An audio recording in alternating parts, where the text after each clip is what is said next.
Despite a tearful farewell at the end of Season 1 and the announcement of a new companion joining the TARDIS in Season 2, we know that it isn't the end for Ruby Sunday on Doctor Who. We've already had a preview clip of next season featuring her after all. And Russell T Davies has said that there will be more story about Ruby's family. So what could that story be? I've got 5 possibilities for you, and one of them involves a certain, not very nice, and nuke-obsessed Prime Minister who we met in Season 1. Welcome to Culture Filter, I'm the Phil in Filter, and this is the place where I talk about all sorts of geeky pop culture. So if you love things like Doctor Who, do hit that subscribe button down below. Now, Ruby Sunday. The mystery of her parentage formed a big part of the new Season 1, and whether you were happy with the resolution to that or not, apparently we're getting more from that family story. So let's speculate about what that could be. First off, let's talk about Jonah Hauer-King. I think I pronounced that right. This is a new cast member for Season 2 who's been spotted on set in specifically with scenes with Millie Gibson, so with Ruby Sunday. So he has some kind of connection to her and her story, or at least she interacts with his story significantly. There was speculation because of some of the images that were captured of them on filming locations that she might be his girlfriend, they might be boyfriend, girlfriend, they might be in some kind of relationship, possibly. However, there's been some more recent pictures which paint a potentially different picture. On set, he also appeared in the windows of a building on some giant posters, and in those posters they have a little bit of a sinister feel to them, with wording like "everyone can be happy" and "follow Conrad without question." Also, of note, in the top left hand corner is a little crown symbol. Is this something to do with the monarchy, perhaps? I don't know.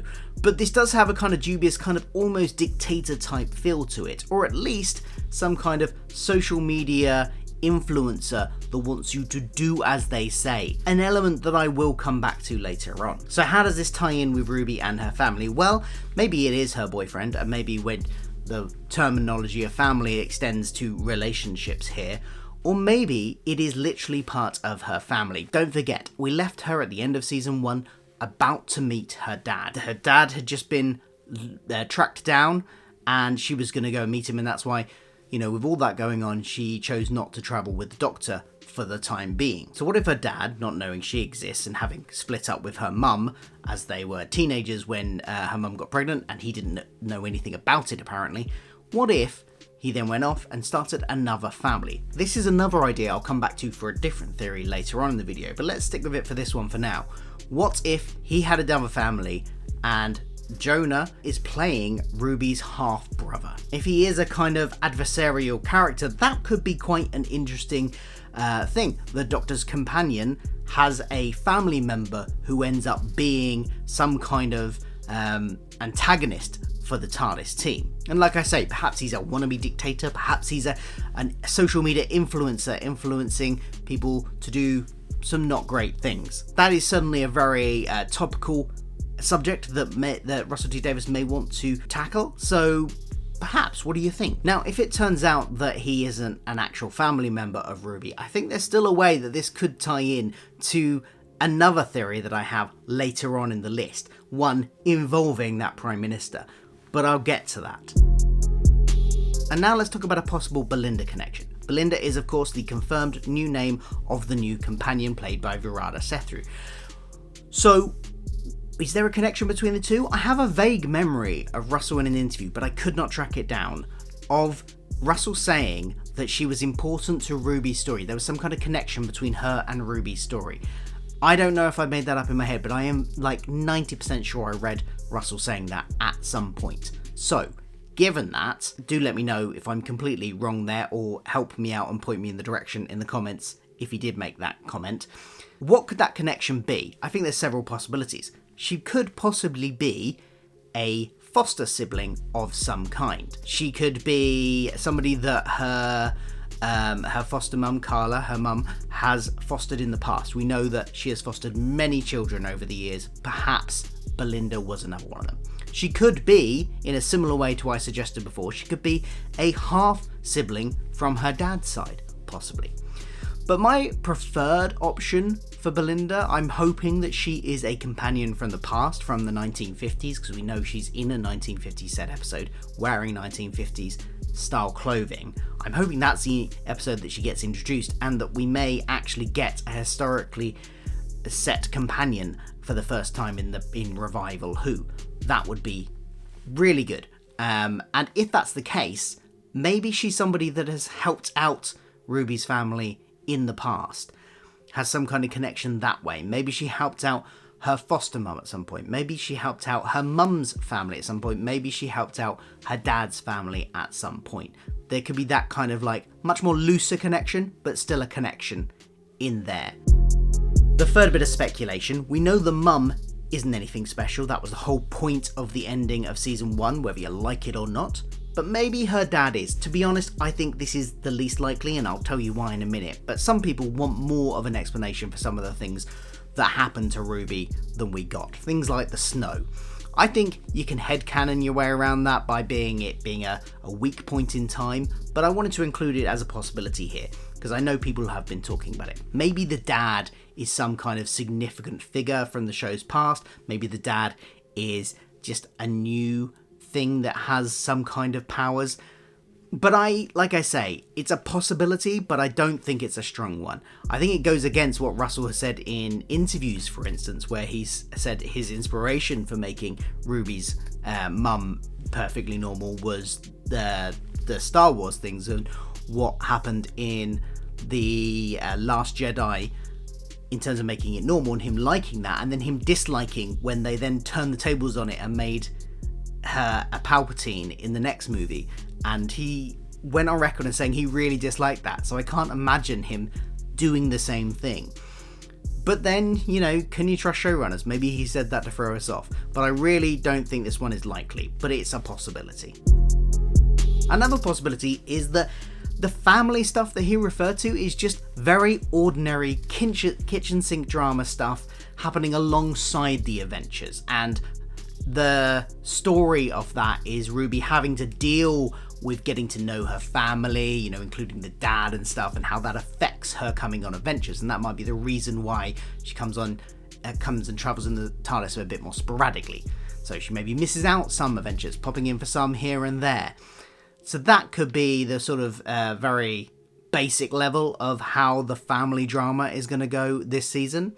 We could also get something a bit more serious, but still kitchen sinky, with maybe tackling that abuse of her mum's stepdad, I think it was, or dad, or she grew up in an abusive household, her mum. That's why she gave away the baby. Maybe they're going to deal with that somehow. Maybe challenge the abusive father figure that was involved there somehow. Maybe he gets retribution. Again, I don't know if that's likely, but it is a possibility, and it's something very ordinary that they could do to sort of juxtapose the fantastical adventures going on. And now let's get to the 73 Yards connection, the possible big theory of this video. Could Roger Ap Gwilliam be related to Ruby? Now, obviously this never came up in the 73 Yards timeline because she never found her dad in the 73 Yards time. So, based on the age of the actor who played Roger Ap Gwilliam at the time they were filming 73 Yards, and assuming the character is the same age, that means Roger would have been about 36-ish in 2046 when 73 Yards, those bits of 73 Yards are set, and that would make him born in 2010.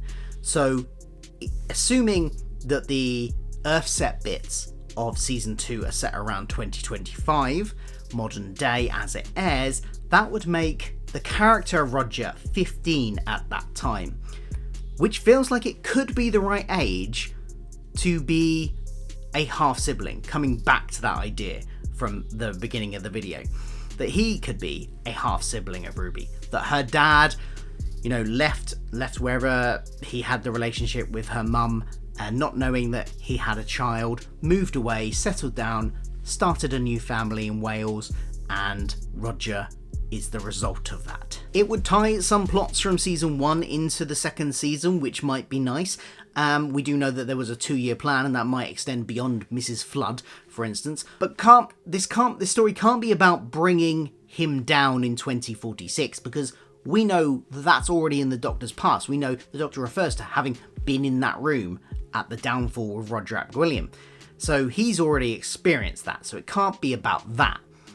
But could it be about them changing the future, saving him from the person that he becomes? So how does he become that person? Well, this is where it ties into theory 1. If that character played by Jonah isn't anything to do with Ruby's family directly, maybe going back to the idea that he's a social influencer of the present day, maybe he's a kind of negative social influencer, and he influences 15-year-old Roger Ap Gwilliam, and partly leads to him developing his politics that he has by the time he is running for Prime Minister in 2046. So there could be a really interesting storyline there where effectively she needs to de-radicalise her half-brother. I think that could be quite interesting. And it would deal with, social media. It would deal with very topical issues about social media influencing and some of the negative sides of that. Obviously, there are positives as well. There are very positive social media influencers out there, but there are inevitably negative ones, and it kind of feels like the topic that Russell might want to tackle. I don't know. What do you think? What do you think of any of these theories? Do you like any of them? How possible do you think each one is? And do you have any of your own? Let me know in the comments down below. And if you like theories, then click here to check out this video on my channel about who the mysterious Mrs. Flood might be.